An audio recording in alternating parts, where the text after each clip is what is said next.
श्रीराम कृष्णाय वासुदेवाय हरे परमात्मने प्रणतक्लेशनाशाय गोविंदाय नमो नमः गोविंदाय नमो नमः गोविंदाय नमो नमः श्रीमद्रो महादेवो दत्तात्रेय महामुनि तस्मरणमात्रेण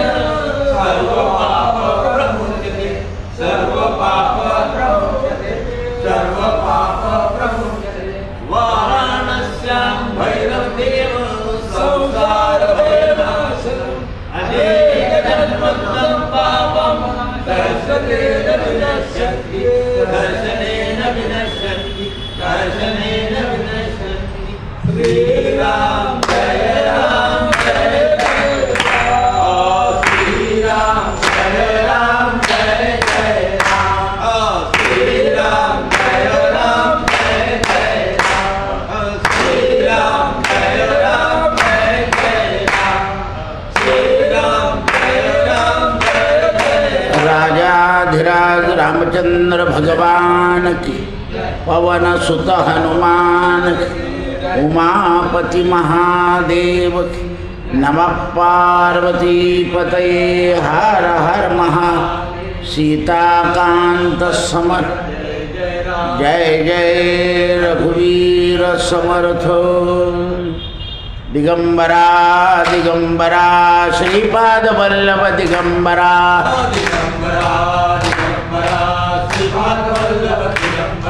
दिगंबरा दिगंबरा श्रीपाद वल्लभ दिगंबरा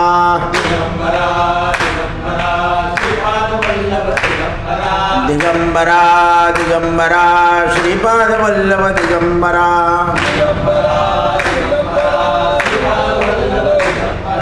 दिगंबरा दिगंबरा श्रीपाद वल्लभ दिगंबरा।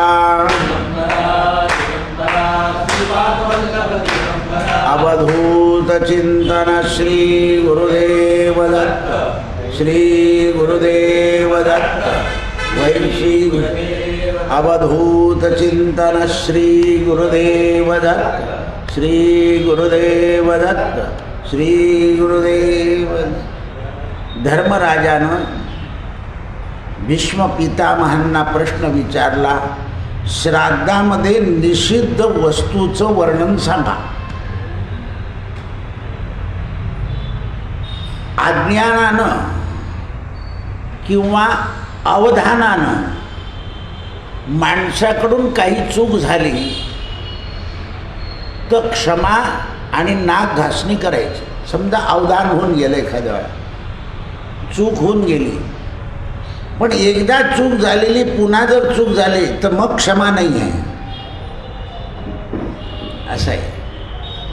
कारण एकदा तुम्ही ती चूक केली श्राद्धामध्ये, मग तुम्ही क्षमा मागितलं ठीक आहे, पण क्षमा मागितल्यानंतर पुन्हा चूक केली तर पितर फटका दिल्याशिवाय राहणार नाही। म्हणून हिंग वर्ज, हिंग वर्ज, म्हणून हिंग लसूण कांदा हे श्राद्धामध्ये ऐकतच नाही। तुम्ही ज्ञानेश्वरीचं ऐकत नाही तर श्राद्धाचं काय लावलं? हे म्हणतात देवापुरतं करून टाका, मग आपलं आपलं चालू द्या असं सांगते। म्हणून अज्ञानत्व हरोनी बुद्धिमती दे आराध्य मोरेश्वरा। बाबाला कांद्याशिवाय होत नव्हतं म्हणून कांदा टाकता, असं झालं। बाबाला हेवी लागतं, टाका। म्हणून जे फळं मिळत नाही ना त्याची कारणं असतात, आणि त्याचं कारण असं आहे की ते इंद्रिय ऐकत नाही। बरं एक दिवसाने काही होत नाही, बरं एका दिवसाने काही होत नाही। म्हणून पालेभाज्यांमध्ये गाजर, आवळा, काळं नमक म्हणजे संचळ खार, काळं जिरं, शीतपाकी, म्हणून मोहरी पण घालत नाही श्राद्धाच्या दिवशी, नुसतं जिरं घालतात। त्यानंतर अंकुर आलेलं म्हणजे हे मोड आलेलं धान्य, श्राद्धात वर्ज्य आहे. शिंगाडा या वस्तू शास्त्रानं वर्जित केलेल्या आहे. त्या दिवशी जाणून खायचं नाही, कारण ते दूषित आहे. श्राद्धामध्ये ज्या पदार्थांचा चार्ट सांगितला आहे, श्राद्ध आणि यज्ञ हे दोन्ही सारखे आहे. यज्ञामध्ये सुद्धा ज्या गोष्टी वर्ज्य आहे आणि श्राद्धामध्ये सुद्धा, कारण श्राद्ध सुद्धा पितृयज्ञ आहे. पितृप्रसादात धनकन समृद्ध असतो. म्हणून श्राद्धामध्ये या गोष्टी सांगितल्या आहेत. श्राद्धामध्ये सुदर्शन नामक शाक निंदित आहे, ते तिकडचे पदार्थ आहे. हविषांना देवांना आणि पितरांना आनंद देतात. म्हणून श्राद्धाचा आरंभ करताना आज्ञान, कुत्र, मांजर हे समोर यायला नको, कारण त्यांची ढूक असते त्याच्यावर पदार्थांवर. ते असे पदार्थांकरता पाहत असतात. श्राद्ध जितकं गुप्त आणि शांत करता आलं तेवढं करावं. बाबांच्या वर्षश्राद्धाला मी 16 ब्राह्मण सांगितले होते. तर दोंडाचे जे गोविंद शास्त्री मला म्हणे, का रे तुला श्राद्धाचा नेम माहीत नाही का? म्हटलं काय? विस्तारन्न कुर्यात. तर म्हटलं नातेवाईकांचा का विद्वान ब्राह्मणांचा? म्हणे तुला खरं कळालं, मला कळालेलं नाही. कारण विद्वान आल्याशिवाय श्राद्ध नीट होत नाही. नातेवाईक किती बोलवले तर त्यांना काही नसतं. ते म्हणतं काय करावं आता, वाढलं आहे अमुक. आता तर कोणी यायलाही तयार नाही. नाही सांगितलं तर आनंद होतो त्यांना. हां, त्यांना तुम्ही झुमका भाकरला बोलवा, तयार होऊन जातं ते. म्हणून मनुष्य ढोंगी नको, कोढी नको, ब्रह्महत्यारा नको, वर्णसंकर नसणारा पाहिजे, धर्मभ्रष्ट ब्राह्मण नको, जो हॉटेलमध्ये जेवतो तो नको. श्राद्ध भूमीच्या जवळपास जे कोणी असतील त्यांना दूर करून द्यावं. भीष्मपिता म्हणाले, हे तुला श्राद्धाचा उपदेश केला. महान तपस्वी अत्री मुनी ब्रह्मदेवाच्या सभेमध्ये गेले असताना धर्मराजा पहिल्यांदा निमीनं श्राद्धाला आरंभ केला आणि त्यानंतर महर्षींनी ते पाहून शास्त्रविधीनुसार पितृयज्ञाचं अनुष्ठान सुरू केलं. निमिराजानं श्राद्धाची परंपरा सुरू केली.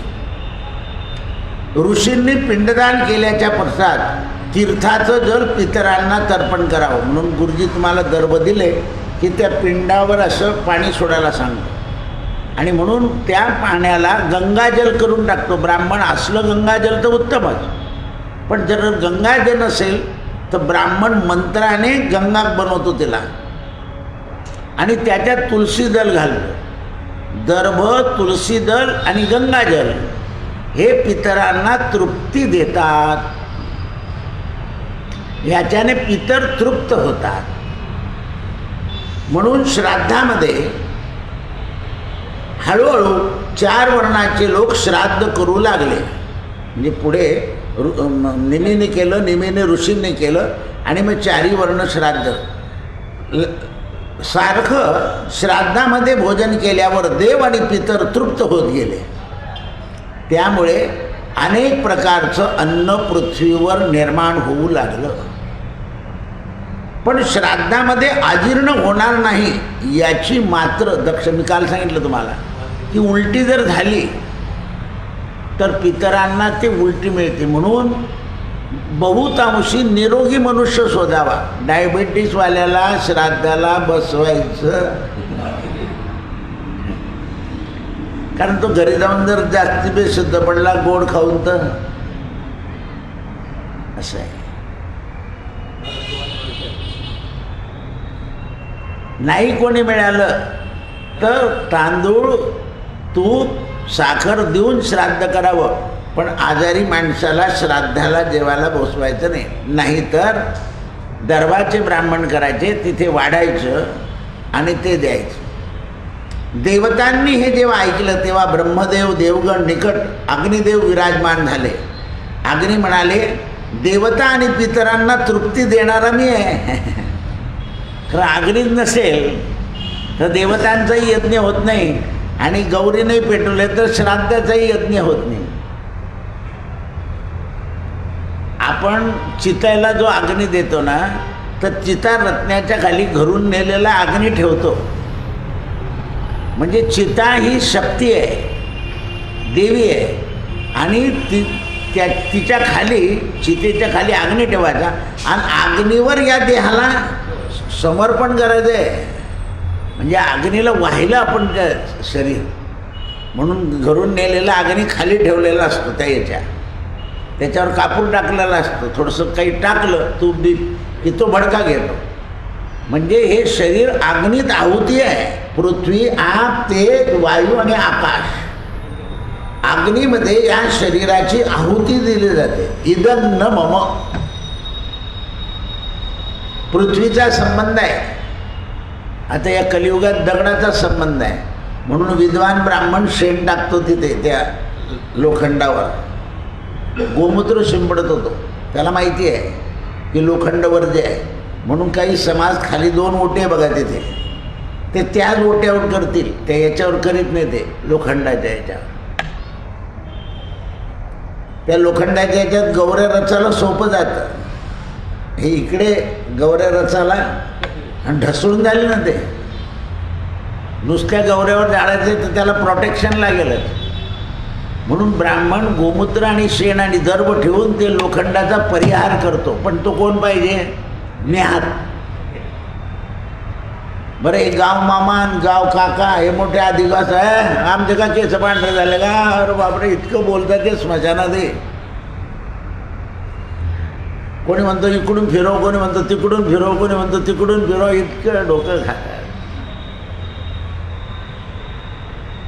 म्हणून ते म्हणतात गावागावाची रीत थोडीशी वेगळी असते. या 40 गावच्या भागाकडे कोणत्याही किरडेला केळीचे खांब बांधतात. आपल्याकडे फक्त वयोवृद्ध माणसाला बांधते, तरुण माणसाला बांधणार नाही. हा फरक आहे. वयोवृद्ध लोकांची व्यवस्थित सजावट करतात, पण तरुण असेल कारण तो मृत्यू आनंददायी.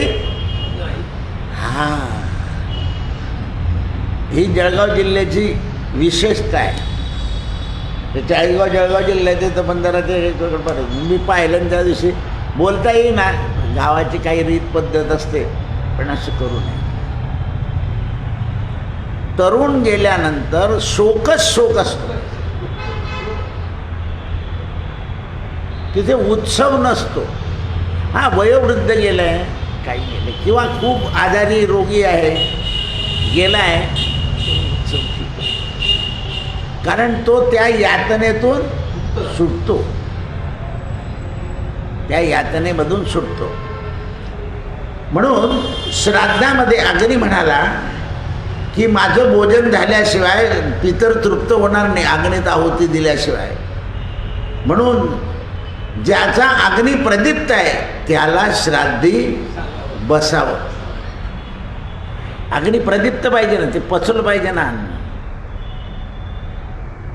नाही तर मग आग्रह नाही करायचा. पहिल्यांदा जेवढं दिलं तेवढ्यातच तो झालं. अग्नीमध्ये हवन केल्यावर पितरांना पिंडदान करावं लागतं, नाहीतर ब्रह्मराक्षस आणि पिशाच हे पितरांचं अन्नसुद्धा घेऊन जातात. असं सांगितलं आहे की वाढताना भांड्यांचे आवाजसुद्धा येऊ द्यायचे नाही, म्हणजे कलह होऊ द्यायचा नाही. मुद्दा काय आहे? कलह, शांतता ठेवायची. आणि म्हणून आपण काय करतो, बाहेरचा स्वयंपाक वेगळा करून देतो आणि श्राद्धाच्या पितरांचा संवाद तुम्ही तिकडे करून घ्या, आम्ही इकडे उरकवतो. म्हणजे मध्ये कोणालाच जाऊ देत नाही. त्याचं कारण ते असतं. हे सगळं झालं की नमस्काराला या आणि जा. पूर्वी फोटो नव्हते, पण पिंडाचे नमस्कार. आता कसं फोटो ठेवून दिला की लोक नमस्कार करून निघून जातात. म्हणून श्राद्धामध्ये अग्निदेव उपस्थित झाले की राक्षस तिथे येत नाही. म्हणून अग्नी प्रदीप्त करून ठेवतो. आपण म्हणतो ना ते आगारी लावून ठेव रे, गौऱ्या लावून ठेव. अग्नी असला म्हणजे अतृप्त देवता येत नाही. म्हणून घरामध्ये दिवा असणं अतृप्त देवतांना पळवलं जातं. कारण अतृप्त देवता, जसं देवळाचं तुम्ही जर कळस नाही केला आणि देवाची स्थापना केली तर अतृप्त लोक वरतून घुसून जातात.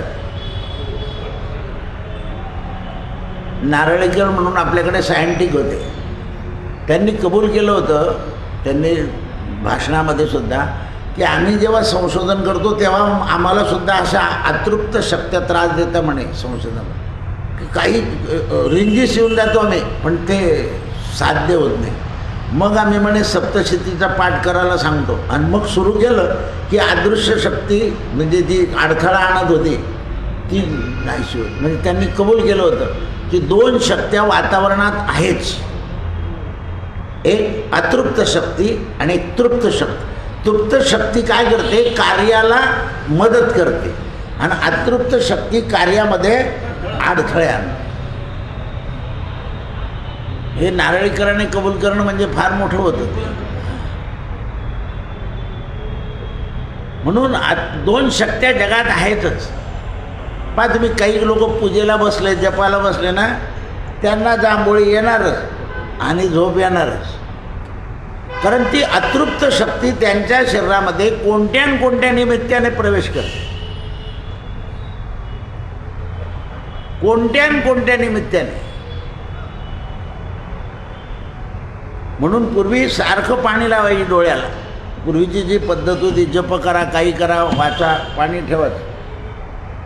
कारण जलानं आणि अग्नीनं अतृप्त शक्त्या लांब. जसं आपण असं पाणी शिंपडलं ती जागा पवित्र होऊन जाते. म्हणून पूर्वी पहा, शेव चाललं असलं की प्रत्येक घरातले लोक एक तांब्याभर पाणी शिंपडून द्यायचे. कारण काय, ती जागा पवित्र झाली की तिथे ते अटकत नाही. ते नाहीतर कुठेतरी कबीर महाराजांच्या चरित्रात आहे ना, कबीर महाराजांनी समाधी घेतली, काशीच्या शेजारी गाव आहे. तर सगळे म्हणे बाबा काशीच्या दुसऱ्या गावात गेले की मोक्ष मिळत नाही, मग म्हणे आपण तिकडे जाऊ. तर ज्या दिवशी कबीर महाराजांनी समाधी घेतली त्या दिवशी एक बाईच्या दरवाजावरून चालली होती. या कबीराला वेळ का आजचा दिवस सापडला म्हणे, माझी पोरगी सासरी चालली आहे. असं म्हटल्यावर कबीर महाराज उठून बसले. बाई उद्या जाईन म्हणे, तू काही काळजी करू नको, तुझी पोरगी जाऊ दे. सुंदर कथा आहे कबीराने. म्हणजे इतकी शक्ती होती. म्हणजे गेलेले उठून बसले. आता गेलेले उठून बसले असं तर आपल्याकडे पुष्कळ गोष्टी घडलेल्या आहे. 6-6 महिने राहतात लोक, 1-1 वर्ष राहतात उठून बसल्यावर आणि नंतर जातात. नजर चूक झालेली असते म्हणे. आता खरं कोण माहिती नाही, आपण काही जाऊन आलो नाही त्यामुळे गॅरंटी द्यायची. म्हणून पितरांच्या नंतर पितामह म्हणजे ब्रह्मदेव यांना सुद्धा पिंड दिले जातात. श्राद्धाचा विधी जो आहे पिंडप्रदान, तो एकाग्र चित्ताने करायचा आणि त्याकरता सोमाय पितृमते स्वाहा याचा उच्चार करायचा. श्राद्धामध्ये रजस्वला, कनककटी या स्त्रियांना समोर उपस्थित राहू देऊ नये. कारण श्राद्धाच्या भोजनाला नुसता स्पर्श झाला तरी पितर ते घेत नाही. म्हणून तर्पण करते समय पिता, पितामह आदी यांच्या नामाचा उच्चार करावा लागतो. वडील, वडिलांचे वडील आणि त्यांचे वडील. नदी किनाऱ्यावर पितरांना पिंडदान करणं, तर्पण करणं आवश्यक आहे. म्हणजे नदीच्या किनारा जर असेल तर तिथे करावं. पहिल्या प्रथम आपल्या कुलामध्ये पितरांना जलाने तृप्त करायचं म्हणून आधी हातावर पाणी सोडलं जातं. 1988 साली मी एका माणसाच्या घरी श्राद्ध करत होतो. तर त्याची पत्नी डोंबिवलीला गेलेली होती. तर आमचं चाललं होतं ब्रह्मास्तृप्यंताम, विष्णुस्तृप्यंताम, प्रजापतीस्तृप्यंताम, सागरास्तृप्यंताम, पर्वतास्तृप्यंत. त्यांचा मुलगा 3 वेळा बिये नापास होऊन आमचं तर्पण चालू होतं तेव्हा सोप्यावर आडवा झोपलेला होता. एवढा दच्चोट होता तो. बापाने 3दा सांगितलं तरी तो काही ऐकत नव्हता. तो हसला. सागरास्तृप्यंता. पहा म्हणे केवढं बोललो बनवता म्हणे दादा, हातावर पाणी देतात सागराला पोहोचलं म्हणे. सागरास्तृप्यंता. तो मला यजमान म्हणे दादा याला काही सांग रे काय, मी थकलो म्हणे याच्या पाहिजे. मी म्हटलं श्राद्ध थांब त्याला आता सांगतो. मी त्याला एकदम त्याच्या आईवरून शिवी दिली श्राद्धामध्ये. तो म्हणे काय म्हटलं का रे तू कुठे आहे? जळगावला. आई कुठे आहे? डोंबिवलीला. मी शिवी जळगावला दिली, कशी काय पोहोचली तिच्याजवळ? म्हणे मला लागले ना.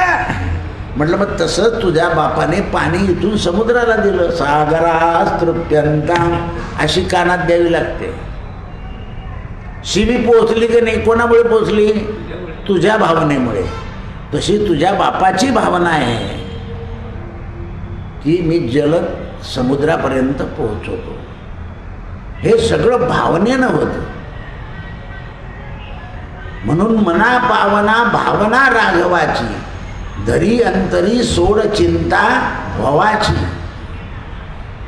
चांगली भावना करायला पाहिजे. भावना जर चांगली नसेल तर विकल्प उभा राहतो. म्हणून त्यावेळा श्राद्धाचं भोजन तयार करताना सावधानता केली पाहिजे. आणि तर्पणाच्या वेळा सुद्धा सावधान झालं. कुलामध्ये पितर जलानं तृप्त होतात एवढं लक्षात ठेवावं. म्हणून जलांजली, आणि त्या जलामध्ये तीळ घालायचे म्हणून तिलांजली. कारण तीळ ही काश्यपांच्या शरीरापासून निघालेली आहे, तिची उत्पत्तीच तशी आहे. म्हणून पितरांना जलानं आणि तिळीने तृप्त देतात. आपण जसा बैल जुंपला म्हणजे गाडीत बसून मनुष्य दुसरीकडे जातो, तसं वृषभाचं दान दिलं की पितर वैतरणी नदीतून गाईच्या आणि बैलाच्या दानाने तरून जातात. पितरांचं तर्पण महत्त्वाचं आहे. ज्याप्रमाणे आपण नावेमध्ये बसलो की एकाग्र चित्त असतो, त्याप्रमाणे पितरांचं जलदान आणि तिलदान करताना आपण एक जागृत राहिलं पाहिजे. कृष्ण पक्षाच्या मध्ये अष्टमीपासून अमावस्येपर्यंत तिथीचं श्राद्ध करणं आवश्यक आहे. म्हणून पितरांना भक्तीनं मनुष्यानं श्राद्ध करावं. मग आपण जर श्रद्धेनं श्राद्ध केलं तर त्याच्यानं काय प्राप्त होतं? तर धर्मराजा आहे पुष्टी आयुर्वीर्यम, लक्ष्मी प्राप्त होते. म्हणून ब्रह्मदेव, पुलस्य, वशिष्ठ, पुलह, अंगिरस, कृतू आणि महर्षी आणि काश्यप हे 7 ऋषी योगेश्वर पितर म्हणून गणले गेले आहे. म्हणून 3 पानं असतात, वडील, आजोबा आणि पंजोबा. मग त्याच्यामध्ये पहिल्या पानामध्ये 3 ते, दुसऱ्या पानामध्ये सपत्नी म्हणजे त्यांच्या पत्नी, मग दुसरे, आणि इकडे आप्तजनानाम तिसऱ्या पानामध्ये सासू सासरे बहीण मेहुणे जे असते असे 3, आणि 2 पानं जे असतात ते देव ऋषी म्हणजे हे जे 7 ऋषी सांगितले हे यांचं श्राद्ध. म्हणून सनकनादिस्तृप्यंताम, सनातनस्तृप्यंताम, सनानंदस्तृप्यंताम. पिंडदान केल्यानं प्रेतत्व नष्ट होतं. राजा, याप्रमाणे शास्त्रानुसार तुला श्राद्धाची उत्पत्ती, प्रसंग आणि सप्त ऋषी यांचं ज्ञान दिलं. धर्मराजानं विचारलं, पितामह, व्रतधारी विप्र या ब्राह्मणाची इच्छा पूर्ण करण्याकरता श्राद्धाच्या अन्नाचं भोजन समजा एखाद्या व्रतधारी माणसाने घेतलं तर त्याच्या व्रताचा लोप होतो का? समजा आपला उपवास आहे आणि त्या उपवासाच्या दिवशी आपण श्राद्धाचं अन्न खाल्लं तर आपल्या व्रताचा नाश होतो का? भीष्म पितामह म्हणतात, वेदोक्त व्रताचं पालन करत नसतील तर माणसाने उपवासाच्या दिवशी सुद्धा श्राद्धाचा अन्नाचा प्रसाद घेतला तरी काही हरकत नाही. जसं द्वादशीला कोणाला सांगितलं जेवायला तर तो लोक काय म्हणतो, माझी कालची एकादशी आहे, द्वादशी सोटायचे. तर त्या व्रतापेक्षा श्राद्धाला पितरांना तृप्त करणं हे मोठं काम आहे. तिकडे नाही म्हणायचं.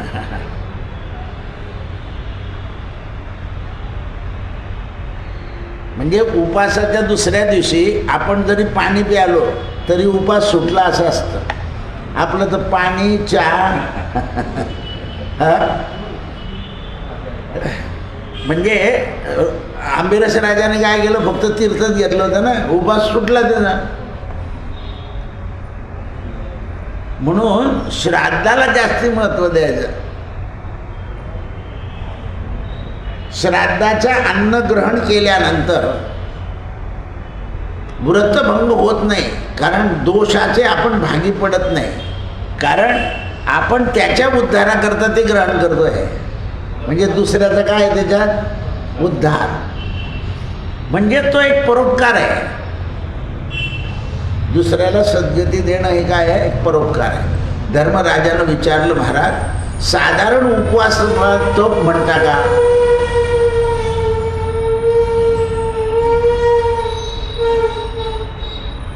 साधारण उपवास जे करतो आपण ते तप आहे का?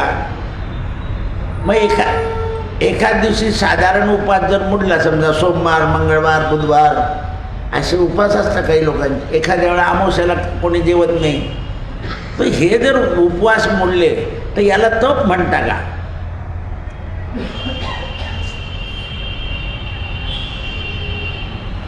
त्यावेळा भीष्मपिता म्हणाले, राजा जे लोक 15 दिवसपर्यंत 1 महिन्यापर्यंत उपवास करतात त्यांना तप असं म्हणतात. म्हणजे 15 दिवसाचे उपवास हवा महिना, हा श्रावण महिना आहे तुमचा, त्याच्यामध्ये खंडणी करायचा, म्हणजे तो 1 महिन्याच्या उपवासाचं व्रत आहे. काही लोक जन्मभर एक भुक्त असतात, ते त्यांचं तप आहे, पण 1-1 वाराचा उपवास करणं हे तप. म्हणून मग कोणी म्हणतं ना की माझा उपवास मोडला, गुरुवार मोडला, चतुर्थ मोडला, ठीक आहे चालले, तर कोणी आमच्याकडे लक्षात देता नाही, कारण त्याला काही विशेष नसतं, ते तप नाही आहे ते. आणि तो जो उपास आहे तो सकाम आहे. पुन्हा कसा आहे तप, कसं पाहिजे,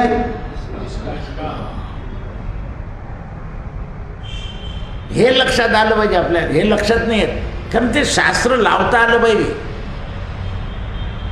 नजर चुकीने नातूबरोबर बिस्किट गेलं, नजर चूक येते, आणि साधारण उपवास आहे, काही लावून नाही घ्यायचं. म्हणून ते म्हणतात, शरीराला कष्ट देणं, वास्तविक केवळ उपवास करणं हे तपस्वी लोकांचं काम नाही आहे. धर्मज्ञाने त्याग केल्यानंतर ते तप गणलं जातं. ब्राह्मण सदा उपासी असतो, कारण तो दुसऱ्याचं कर्म करतो आणि दुसऱ्याच्या कर्मकरता त्याची शक्ती क्षीण होते, आणि म्हणून त्याने कुठेही खाल्लं तरी त्याचं व्रत मात्र नष्ट नाही होत. कुठे खाल्लं म्हणजे काय, श्राद्धाचं याचं त्याचं खाल्लं तरी, कारण तो जे कर्म करणार आहे ते दुसऱ्याच्या हिताचं आहे, म्हणजे परोपकारा करताय. बऱ्याच वेळा काय होतं, जेवण झाल्यावर कोणी आलं तर लगेच 3 वेळा पाणी प्यायचं असतं, केशवायनमा माधवायनमा त्याचं काम करायचं, कारण जेवण झाल्यावर करू नये ना, मग आता याचं काढूनच जाईल, तर तो 3 वेळा आचमन करतो ब्राह्मण ज्ञात, की याचं काम झालं पाहिजे ना, आपल्याला दोष नाही लागला पाहिजे, कारण देवाच्या नावाने सगळे प्रायश्चित्त होतात. मग कुठे कोणतं प्रायश्चित्त घ्यायचं हे त्याला कळालं पाहिजे. आता समजा एखादा मनुष्य अंतयात्रेत गेला ब्राह्मण, आणि अंतयात्रा पार पाडणं हे मुद्दा कर्तव्य आहे, त्याने पाडलं, आणि त्याला लग्नाला जायचं असेल, तो आंघोळ करेल, गोमूत्र शिंपडेल आणि लग्न लावायला चाललं जाईल, त्याला विप्राला तो दोष नाही लागणार, कारण हेम विप्र सदा शुची. हेम म्हणजे सोनं आणि विप्र हे मंत्राने ताबडतोब शुद्ध होतात. अपवित्र पवित्र वा सर्वावस्थांगतोपी यस्मरे पुंडलिकाक्ष सबायर. आजच एक त्र्यंबकेश्वरचा ब्राह्मण आला होता, हुशार आहे मुलगा, इथे नोकरीला लागला, तर ते म्हणे तुमच्या एका दिवसाच्या प्रवचनानं माझ्या मनात बदल झाला. मी म्हणे दुसरे मंत्राचा जप करायचो. समोर बसलेला होता तो, नोकरीला लागल्यामुळे. आज त्याने मला सांगितलं, तर तुम्ही म्हणे की ब्राह्मण गायत्री सोडून दुसरे मंत्र म्हणतात म्हणून कष्ट भोगतात. त्या दिवसापासून मी संध्या आणि गायत्री सुरू केली आणि तो माझा राम जप आहे तोही करतो. पण मी तोपर्यंत गायत्री मोंजे झाल्यावर म्हणत नव्हतो. तो तुमच्या प्रवचनाचा प्रभाव आहे म्हणे. म्हणजे पहा, तो मनुष्य त्र्यंबकचा राहणारा, पण त्याला प्रभाव कुठे पडला? तर तो म्हणे इथे काहीतरी एक शक्ती आहे. आज त्याने मला सांगितलं. तर ती केव्हा केव्हा अशी जाणवते की प्रसन्न आहे आणि काही काही वेळा अप्रसन्न असते. तर म्हटलं त्याचं कारण आपण हातपाय धुतलेलं नसतं. शक्तीला आकर्षण होण्याकरता आपण पवित्र पाहिजे ना. निदान असं तरी केलं पाहिजे, कृष्णाय वासुदेवाय हरे परमात्मा. नसलं पाणी तर, कारण देवाच्या नावाने सुद्धा देहाला पवित्रता. हरिपाठ कीर्ती आणि पवित्रची वया. ज्ञानोबाचं प्रमाण आहे, माझं थोडंच आहे. मग हे ज्ञात लोक असं करून घेतात. म्हणून ज्ञात लोकांकडे काय जास्ती लक्ष नाही घालायचं असतं, कारण त्यांना सगळ्या माहिती असतं. नियम वाटाने म्हणता येणार त्याला नियम माहिती असताना. जसं बघा, सलाईनची फॅक्टरी आहे. सलाईनची फॅक्टरी तपासणारा साहेब सलाईनच्या फॅक्टरीत जाईल तर ॲटॉकल होईल, तो म्हणजे जंतुरहित होईल. त्याच्याशिवाय त्याला हात जाता येणार. तपासणाऱ्याला सुद्धा शुद्ध व्हावं लागतं, ते मारावं लागतं त्याच्या अंगावर फवारे, तेव्हा तो आत जातो. कर्मचारी सुद्धा आत फवारे मारूनच जाईल. तो जंतुविरहित झाला पाहिजे, नाही तर सलाईनमध्ये गडबडून जाईल. तसं तुम्ही विकाररहित झाले पाहिजे. आणि मनुष्य विकाररहित केव्हा होतो माहिती का? आपल्या मनात किती विचार, पण एखाद्या कामात लागलो की विचार. म्हणून माणसाने नेहमी कंटाळा आला की कामात बदल करायचा, रिकामाने बसून राहायचं. कामात बदल केला की मनुष्य पवित्र होतो. म्हणून सातत्य ठेवलं पाहिजे.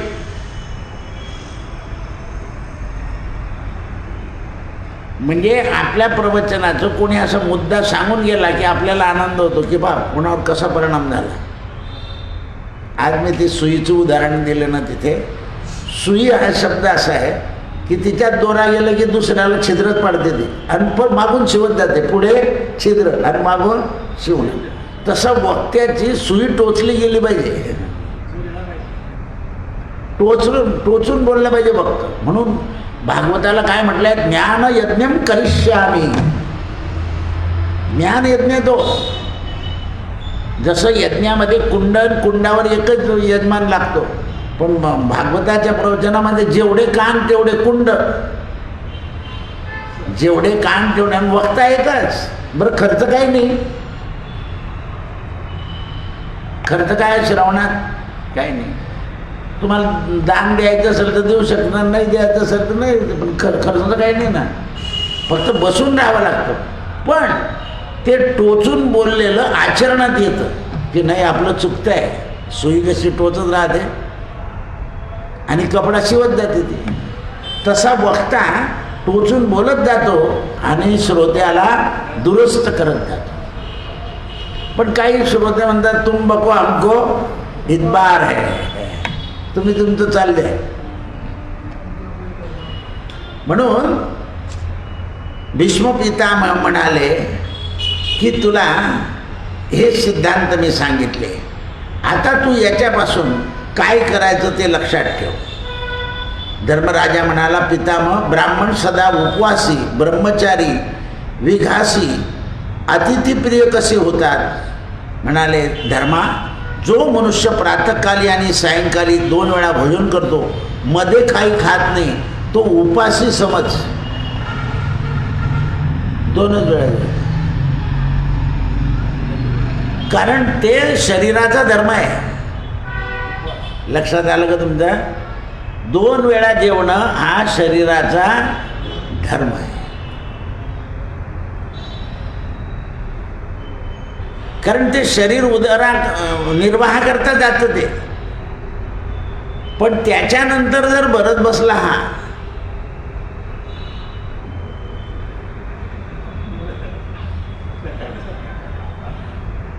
असं आहे ते. त्याचा उपास म्हणजे जो केवळ ऋतुकालामध्ये धर्मपत्नीबरोबर सहवास करतो त्याला ब्रह्मचारी समजावा. सदा दान देणारा पुरुष सत्यवादी समनयोगी असावा. तो जागृतच असतो. म्हणून माता पिता आणि स्त्री बालक कुटुंब यांच्यावर जो प्रेम करत नाही किंवा यांचं भरण पोषण जो योग्य करत नाही तो भ्रूण हत्यारा आहे. माता पिता आणि स्त्री आणि बालक यांची ज्याप्रमाणे पालन पोषण केलं पाहिजे. नुसतं अन्न देणं म्हणजे पालन पोषण नाही. केव्हा केव्हा प्रेमानं, शब्दानं, आनंदाने, जसं शिक्षक लोक रागवताही आणि मार्क चांगले उत्तर दिले की शाबासकी देतात तसं. म्हणून भोजन करणं आणि स्वयं भोजन करणं आणि दुसऱ्याला करणं केवळ अमृत भक्षण करतात. ज्या ठिकाणी अतिथी जेवतो आणि अतिथी जेवल्यानंतर सगळे जेवताना प्रेमाने बोलतात त्या भोजनाला अमृत भोजन असं म्हणतात. म्हणून आपल्याकडे परंपरा आहे, या जेवायला म्हटलं की अमृत जेवा. मनुष्य जेवत नाही पण अमृत जेवा. आणि समजा म्हटल्यावर बसलाच तो तर एकदम आनंद होतो किंवा तुम्ही आमचा मान राखला, बसा जेवायला चला. म्हणजे स्नेह असेल तर मनुष्य म्हणतो चाल देतं. एका ताटलीत का देऊन देणार. माणसाला काय अमृतापेक्षाही जास्ती आनंद होतो की याने आपला मान राखला. जोपर्यंत ब्राह्मण भोजन करत नाही, तो अन्न ग्रहण करत नाही, तोपर्यंत तो व्रतस्वी आहे. आणि असा ब्राह्मण स्वर्गावर विजय मिळवून घेतो. पितरांचा आश्रयित भोजन सुद्धा असंच आहे. धर्मराजानं विचारलं, मनुष्य ब्राह्मण नाना प्रकारचे वस्तुदान देतो, त्या दातामध्ये आणि देणाऱ्यामध्ये काय पाहिजे? हे धर्मराजा, ब्राह्मण सज्जन पाहिजे. ज्याला दान द्यायचं आहे तो सज्जन पाहिजे. कारण तो दान घेताना त्या दानाचा दुरुपयोग करणारा नसावा. म्हणून मी नेहमी कोणालाही लिहून देतो, भिकाऱ्याला 10 रुपयाची भजी दे. तर काही लोक म्हणतात भजेच का? अरे तो भजे दिसले की केळं द्या तुम्ही बाजूला ठेवून देता ते. बाजू आता केळाचा प्रसाद खाता नाही पण भजे वाटायला सुरुवात करा तुम्ही, बरेच सोडणार नाही. मग असं केलं पाहिजे ते पोटात या अज्ञान लोकांच्या. शेव द्या लगेच, ते थांबत नाही त्याच्यामध्ये. मग या लोकांना असंच दिलं पाहिजे. प्राण्यांना तेलकट पदार्थ टाकले तर विष आहे, कुत्र्या बित्र्याला देऊ नये दे, त्याच्याने तो कावरतो. गाईला दिलं तर गाईला काहीच परिणाम होणार नाही, दोष नाही येत. कारण ती मुळातच परब्रह्म आहे, तिच्यामध्ये अन्नाचा दोष सुद्धा निर्माण होत नाही. म्हणून सज्जन पुरुषाला दान देणं महत्त्वाचं आहे. कारण दुर्जन म्हणजे गुणहीन दान घेतल्यावर तो नरकामध्ये बुडवतो. म्हणून राजा याविषयी वृषभदर्भी सप्तऋषींचा संवाद आहे, प्राचीन काळामध्ये उदाहरण दिलं आहे. एक समयी काश्यप, अत्री, वशिष्ठ, भारद्वाज, गौतम, विश्वामित्र, जामदग्नी आणि प्रतिवता अरुंधती हे सगळे समाधीच्या द्वारानं सनातन ब्रह्मलोकाला प्राप्त करतात. यांनी काय केलं आहे? ब्रह्मलोक प्राप्त केलं आहे. स्वर्गलोक, विष्णुलोक, शिवलोक आणि यांचा ऋषी लोकांचा स्वतंत्र ब्रह्मलोक आहे. म्हणून श्राद्धामध्ये या सप्तऋषींचं तर्पण करतात. कारण यांच्यामुळे माणसाला ब्रह्मलोक प्राप्त होतो. म्हणून ऋषी तर्पणम, देवतर्पणम, मनुष्य तर्पणम, यमतर्पणम, पितृतर्पणम, यमाचं सुद्धा नाव आहे, 14 यम आहे. त्या 14चे नावं विद्वान ब्राह्मण बरोबर घेतो. कारण यमतर्पणानं घातपातादी कृत्य होत नाही. यमाची जी 14 नावं आहे त्याच्याने घातपात येत नाही. यमायन्मा यमायन्मा, धर्मायन्मा धर्मायन्मा, मृत्ययन्मा मृत्यविणामंतकायन्मा अंतकायन्मा, नीलायन्मा नीलायन्मा, दग्धायन्मा दग्धायन्मा, वृकोदरायन्मा वृकोदरायन्मा, चित्रगुप्तायन्मा चित्रगुप्तायन. 2-2दा पाणी द्यावं लागतं यमाला, 2 वेळा नाव घ्यायचं. म्हणून ते म्हणतात की अशा प्रकारे हे आणि प्रतिवता अरुंधती हे सनातन ब्रह्मलोक प्राप्त करतात, इच्छेनुसार तपश्चर्या करतात आणि इच्छेनुसार ब्रह्मलोकातून पृथ्वीवर येऊन संचार करतात. त्यांना कंटाळा आला की ब्रह्मलोकाला चालले जातात आणि पुन्हा जगाच्या कल्याणाकरता खाली येतात. म्हणून ऋषी पंचमीला सगळ्या स्त्रिया सप्तऋषींचं पूजन करतात आणि ब्राह्मण श्रावण शुद्ध पौर्णिमेच्या दिवशी म्हणजे ज्या वेळेला यज्ञोपवीत बदलवतो त्यावेळेला ऋषींचं पूजन करतात आणि योगी लोक रोज सप्तऋषींचं आकाशामध्ये दर्शन करतात. जे योगी आहे म्हणजे हे 7 ऋषी जे आहे हे 7 ऋषींचं दर्शन आणि स्पर्शन धर्मराजा मुक्ती देणार आहे. धर्मराजानं प्रश्न विचारला, या 7 ऋषींचं वैशिष्ट्य काय आहे, यांना काय द्यावं, सप्तऋषींना काय द्यावं. धर्मराजा ते उद्याच्या तत्वात सांगेल. सीताराम सीताराम सीताराम सीताराम सीताराम, सत्यगुरु राये कृपा मज केली, सापडविले वाटे दाता